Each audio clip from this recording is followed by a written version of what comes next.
Assalamualaikum warahmatullahi wabarakatuh. Perkenalkan, nama saya Nia Oktaviani, mahasiswi Fakultas Hukum Universitas Mataram dengan NIM D1A020400. Kelas pengantar Filsafat Hukum B2 dengan dosen pengampu Bapak Dr. Ufran SH.MH. Sejarah filsafat. Awal mula perkembangan filsafat tidak dapat ditentukan secara pasti, baik itu tahun keberapa dan tanggal keberapa, karena tidak ada yang bisa memastikannya.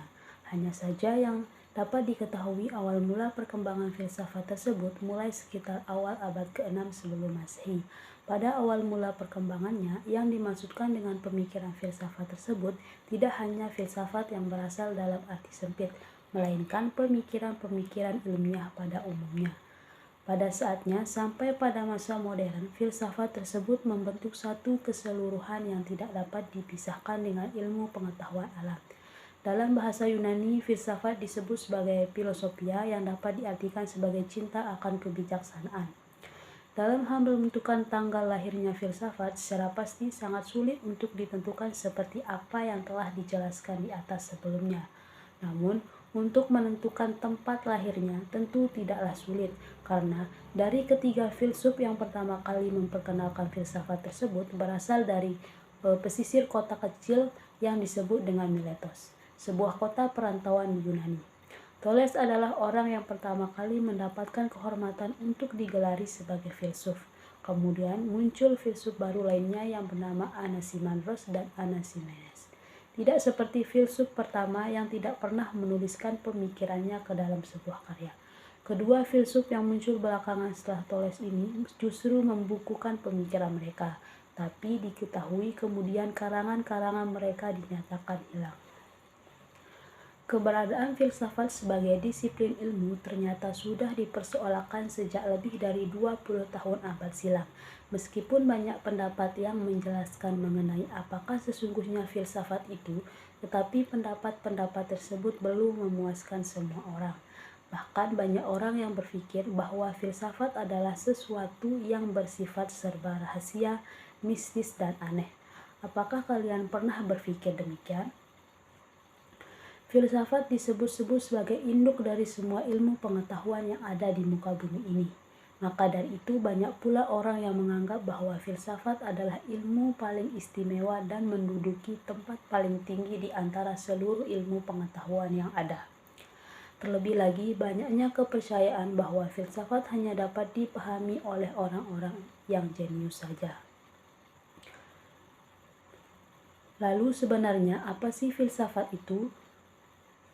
Istilah filsafat ini sebenarnya berasal dari bahasa Yunani yakni philosophia, yang mana merupakan gabungan dari kata philo dan sophia. Philo berarti cinta dalam arti yang luas, sementara sophia berarti kebijaksanaan atau pandai.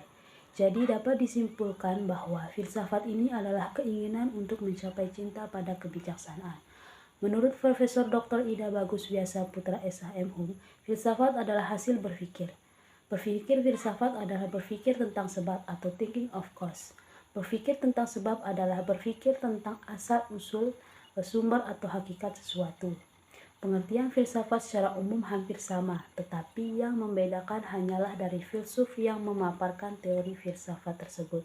Kemudian munculnya zaman filsafat modern dengan perkembangan yang semakin berubah.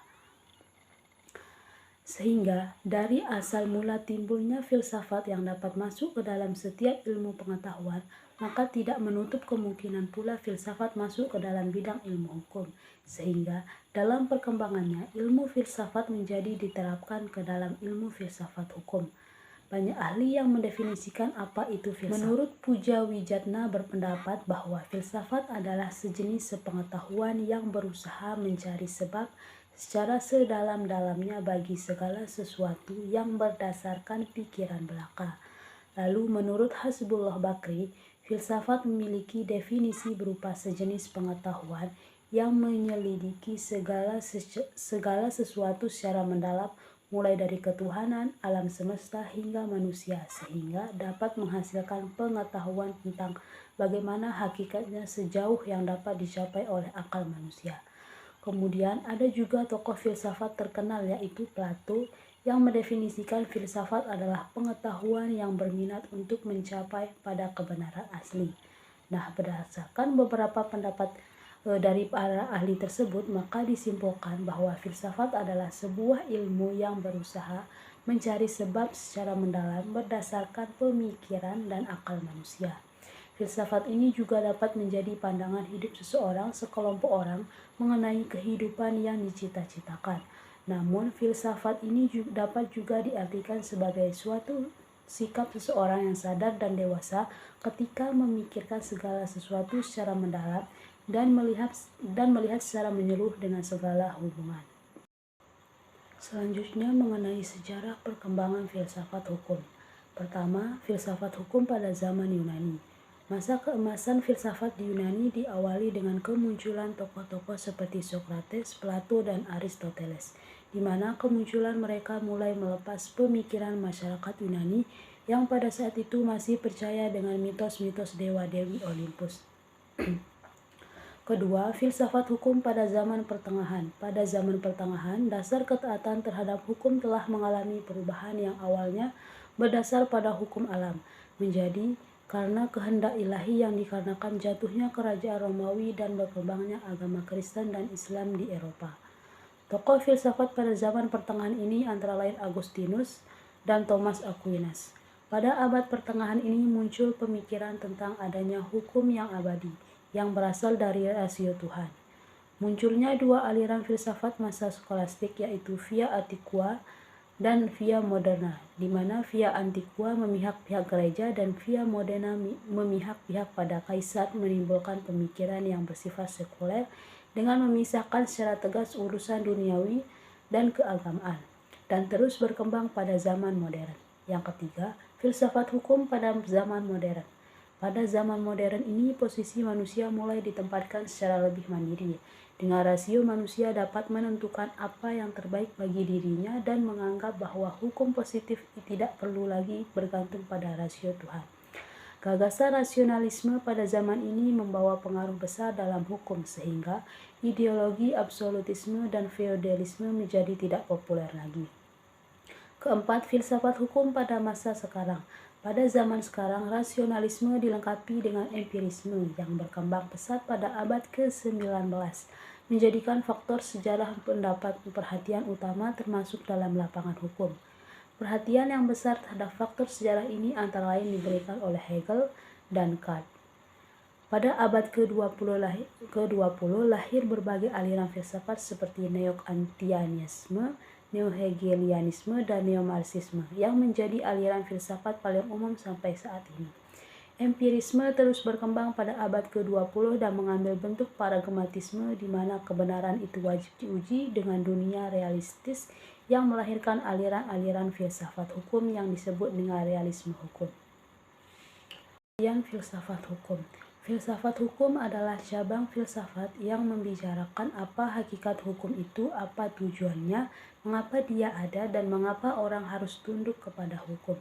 Di samping menjawab pertanyaan masalah-masalah umum abstrak tersebut, filsafat hukum juga membahas soal-soal konkret mengenai hubungan antara hukum dan moral atau etika, dan masalah keabsahan berbagai macam lembaga hukum. Menurut Mohtar Kusuma Atmaja, lebih tepat menerjemahkan filsafat hukum sebagai padanan dari philosophy of law atau reh filosofi daripada legal filosofi. Istilah legal dalam legal filosofi sama pengertiannya dengan undang-undang atau hal-hal yang bersifat resmi. Jadi kurang tepat digunakan untuk peristilahan yang sama dengan filsafat hukum. Hal ini didasarkan pada argumentasi bahwa hukum bukan hanya undang-undang saja dan hukum bukan pula hal-hal yang bersifat resmi belaka. Secara sederhana dapat dikatakan bahwa filsafat hukum adalah cabang filsafat, yakni filsafat tingkah laku atau etika yang mempelajari hakikat hukum. Dengan perkataan lain, filsafat hukum adalah ilmu yang mempelajari hukum secara filosofis. Objek filsafat hukum adalah hukum dan objek tersebut dikaji secara mendalam sampai kepada inti atau dasarnya yang disebut dengan hakikat. Aliran hukum alam. Ada dua pandangan dalam pembahasan hukum kodrat ini, yakni pandangan teologis dan pandangan sekuler. Pertama, pandangan teologis. Dalam pandangan teologis dikatakan bahwa seluruh alam semesta diatur oleh Tuhan Yang Maha Esa sebagai ciptaannya. Tuhan telah meletakkan prinsip-prinsip yang abadi untuk mengatur segala kehidupan di dunia ini.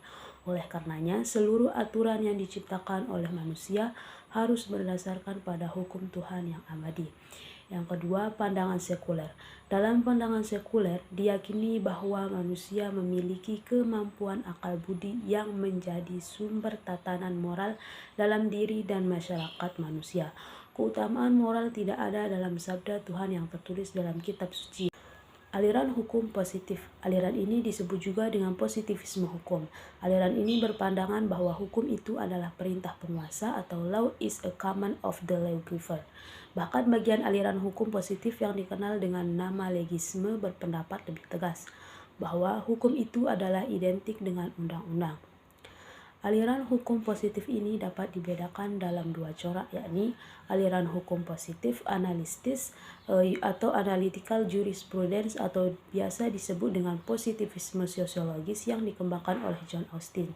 Yang kedua, aliran hukum murni atau dikenal juga dengan positivisme yuridis yang dikembangkan oleh Hans Kelsen.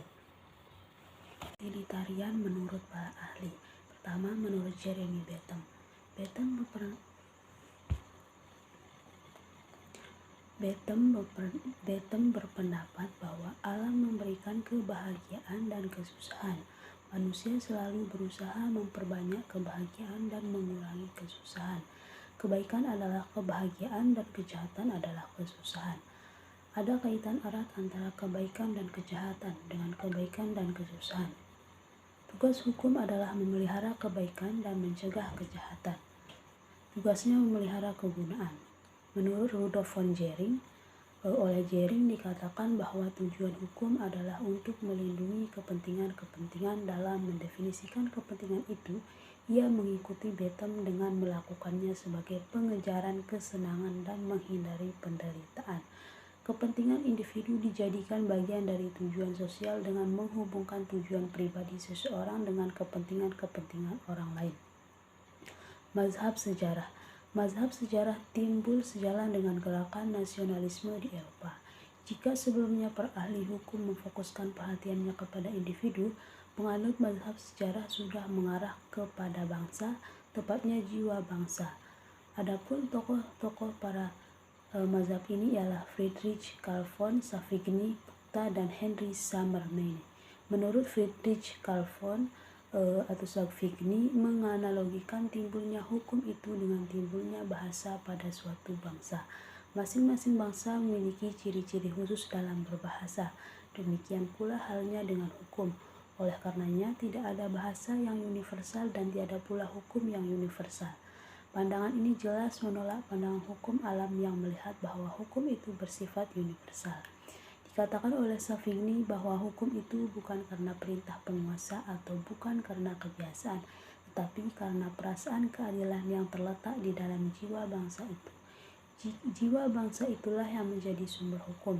Selanjutnya dikatakan pula bahwa hukum itu tidak dibuat, tetapi ia tumbuh dan berkembang bersama masyarakat. Diingatkan oleh Savigny dalam membangun hukum adalah mutlak diperlukan studi terhadap sejarah dari bangsa di mana hukum itu dibangun.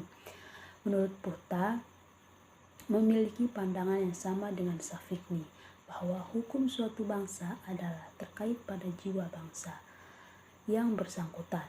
Menurutnya, hukum dapat berbentuk satu langsung berupa adat istiadat, dua melalui undang-undang, ketiga melalui ilmu hukum dalam bentuk karya para ahli hukum. Lebih lanjut, Putta membedakan pengertian bangsa dalam dua jenis.